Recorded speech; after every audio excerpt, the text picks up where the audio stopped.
everyone. Welcome back to Relax with Animal Facts. I am Stef Wolfe, and today I'm going to be learning with you about our furry, scaly, or possibly even slimy friends. And in today's case, it is definitely going to be a slimy friend of ours because we are covering the oh-so-wonderful Slug. This, of course, is a very special listener episode dedicated to Adelaide, Mackenzie, Jules, Fred, Elizabeth, Ashley, Milo, and Hal. It is worth mentioning that many of you requested sea slugs, but we are first going to do slug in general before we go to the specifics. If you would like to request your very own animal, you can do so by going to relaxwithanimalfacts.com and going to the Animal Request tab. There is also a Patreon at patreon.com/relaxwithanimalfacts, where you can get extra content from the show, including ad-free episodes and exclusive episodes. A huge shout out to George Vlad, who is the reason why we have all of the ambiances on the show. And so I have left his YouTube in the description, and I encourage you to go subscribe and check him out. If you are a new listener, I welcome you with open arms, and if you are returning, you know exactly what I am going to be asking of you. I have 3 primary exhortations for you. The first is that you put on a pair of shoes that you do not mind getting a little dirty. We are going to be needing those for where we are going today. My second exhortation, which is perhaps one of the most important, is that you realize perhaps where you are carrying some tension. Is it in the neck, the shoulders, the legs? It can be quite difficult to relax when we are stiff as a board. Once you have noticed where you carry your tension, do your best to imitate maybe a piece of Jell-O. Really go for the gusto here, do an Oscar award-winning impression of it. The third thing I encourage you to do is to give your mind permission to wander and journey with me into the Amazon rainforest where the slug resides.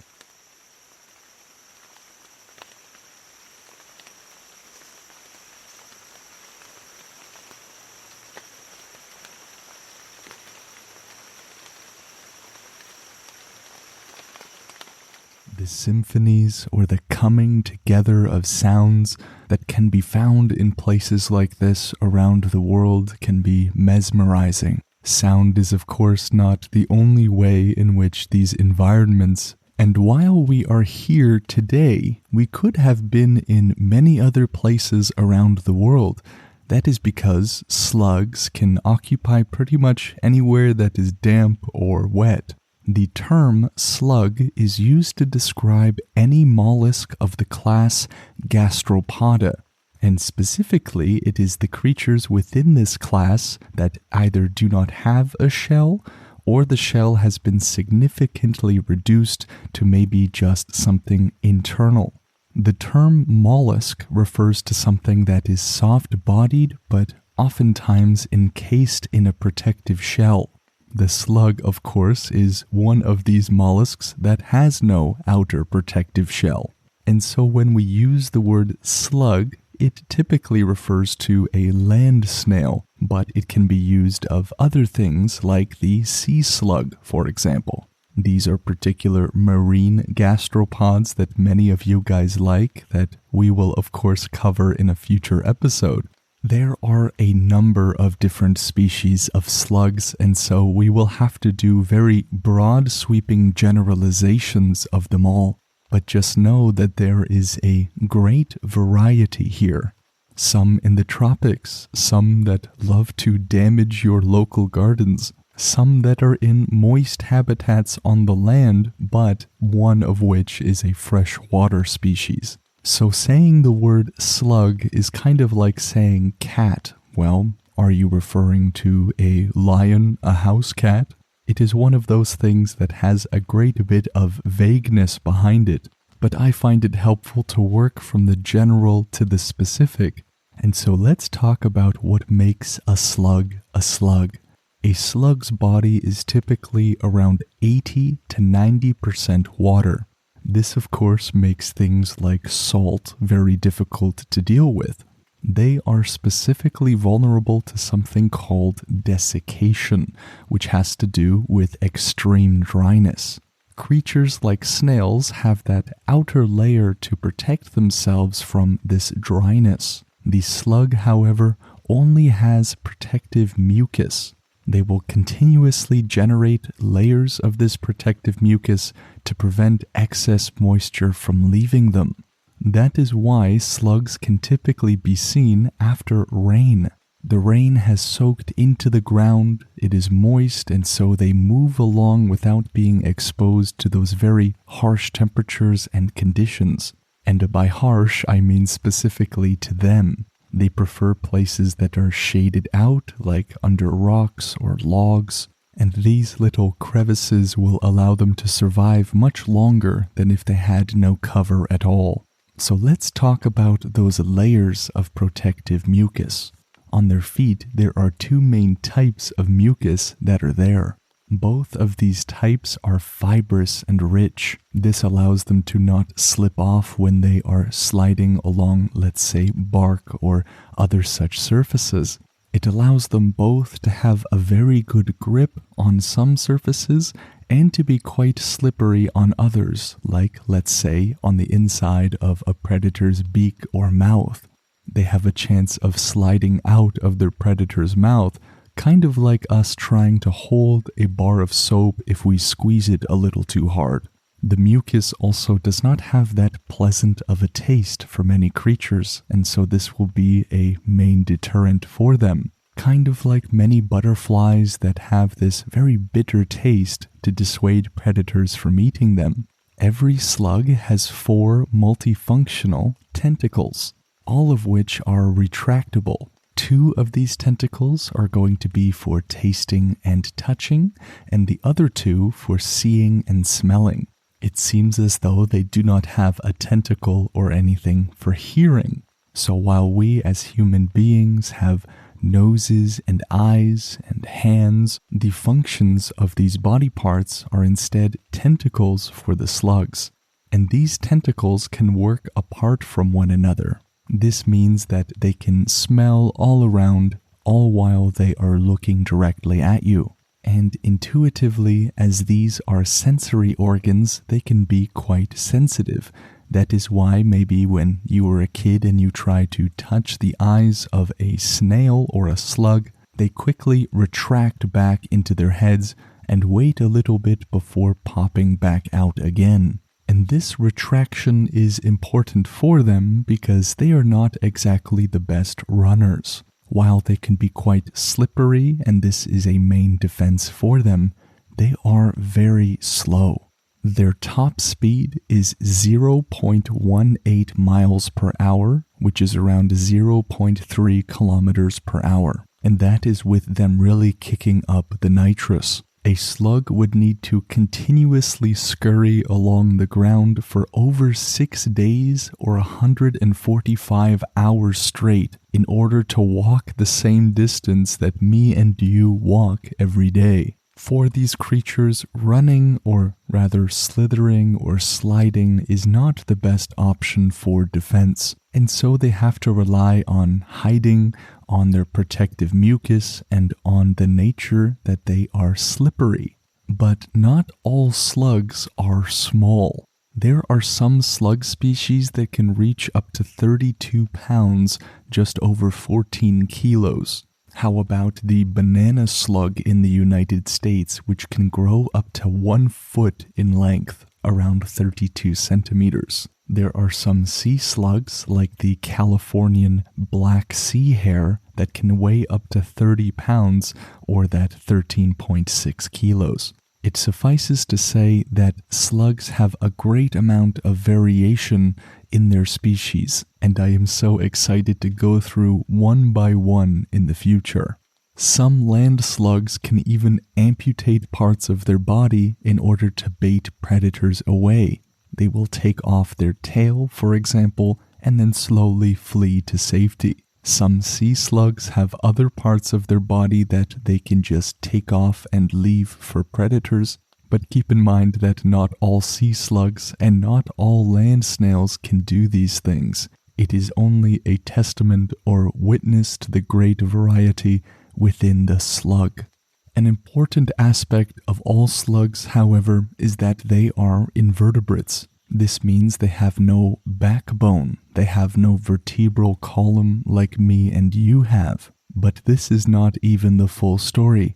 Not only do they not have a backbone, but they have no bones at all. They don't have a spine, but they also don't have bones for arms. They don't have a skull. They have a good deal of soft and cushy organs on the inside, ones that can take the kind of twisting around that they do. Bones, however, could not allow for such flexibility in creatures like this. In fact, the body of a slug is just a huge muscle. This huge muscle contains more muscles on the underside of it. All of these contract in such a way that allows them to go forward like a wave on a beach. This may look like a gelatinous little creature, quite literally like organic jello, but just know that as far as nature is concerned, they are jacked. There are human bodybuilders out there that want as much muscle as possible. Well, the slug can just say, "I am muscle." Although I do not know many people that would aspire to the physique of a slug, my point still stands. Take with that muscle thousands and thousands of teeth, and you have actually quite an unassuming little predator. There are slugs like the ghost slug that hunts worms. There are sea slugs that also like to hunt, even attacking other fellow slugs. And there are land slugs that will track other slugs by their mucus trails. And so being the same size as this creature and looking them straight in those tentacles of theirs, I imagine it to be a frightening sight. An interesting question is to ask, how do slugs breathe? They have something that looks sort of akin to a blowhole that some creatures in the sea have. This is actually a pore, spelled P-O-R-E, that is called a pneumostome. Keep in mind that this is referring to the land-living slugs, not the sea slugs. They have their own unique anatomy that we will cover in a future episode. And so, while there are many slugs out there that are fearsome predators in their own way, there are many slugs that are also predators as regards your garden.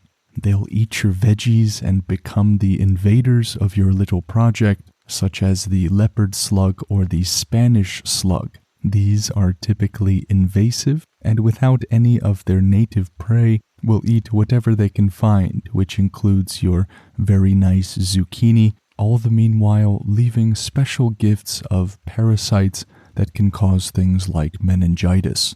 I'm sure that if they understood they were eating the zucchini you have worked so hard for, they would decide not to.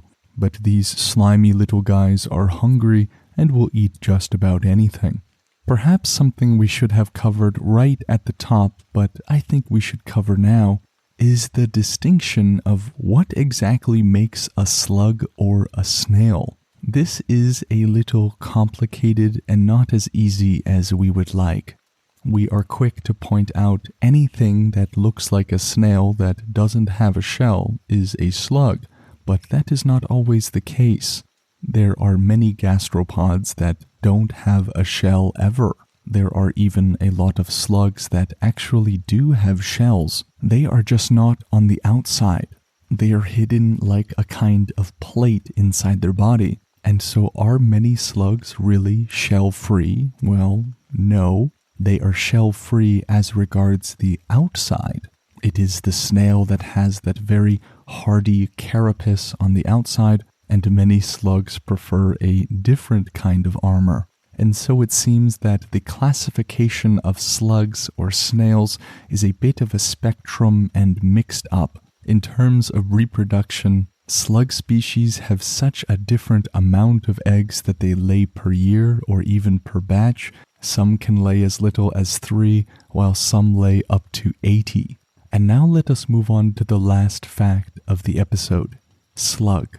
Where does that word come from that we use?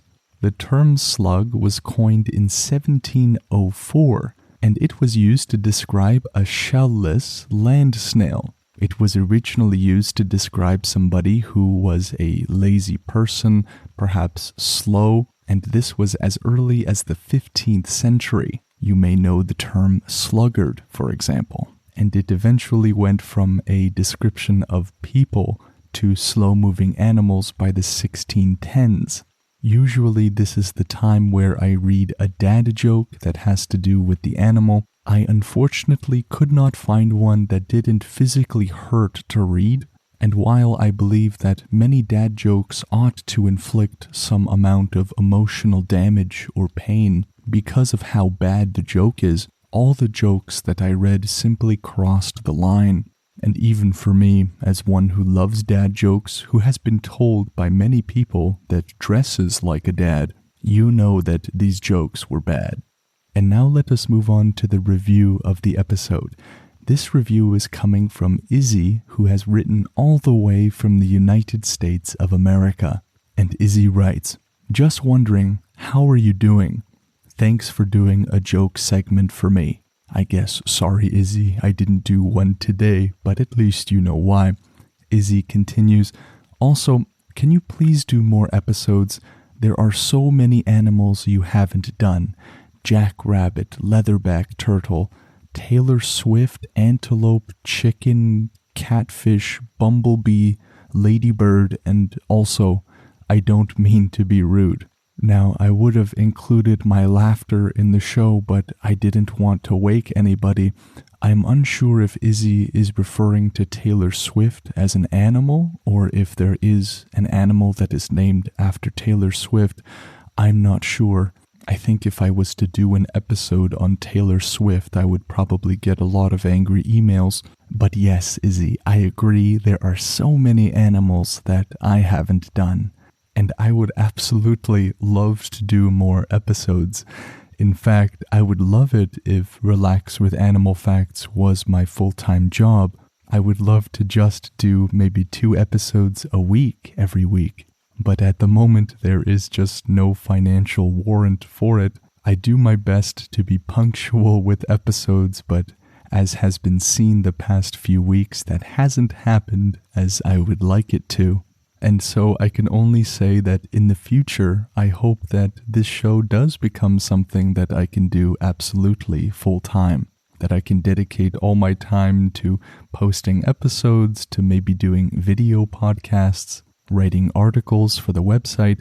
And so I can only say that if that is something that you would like for the show, your support on things like Patreon are ways in which this can actually happen. But until that happens, I am going to do my best to be punctual and to get out episodes like the chicken, the catfish, the bumblebee. I think we did the bumblebee, actually, and maybe even do the jackrabbit or the Taylor Swift. Thank you, Izzy, for your wonderful review. And if the show helps you at all, leaving a review like Izzy did is one of the biggest ways that you can help the show grow. If you would like to request an animal for a future episode, you can do so by going to relaxwithanimalfacts.com and going to the Animal Request tab. You just go to the Submit portion and click on that Animal Request section. If you would like to reach out to me, Steph Wolfe, for any other reason, you can do so by going to the Instagram Relax with Animal Facts or by sending an email to relaxwithanimalfacts@gmail.com. Again, you can go to the Patreon Relax with Animal Facts. There are tons of episodes, exclusive episodes you haven't heard before that are waiting for your listenership, and I am looking forward to making many more. I am currently working on one that is a dinosaur, and I will not spoil it. A huge shout out to George Vlad for the ambiance that was used in this episode. Again, his YouTube is in the description, and I encourage you to check him out. The resources that were used in this episode came from A2ZAnimals.com, mentalfloss.com, britannica.com, and etimonline.com. Those are also in the description for your exploration.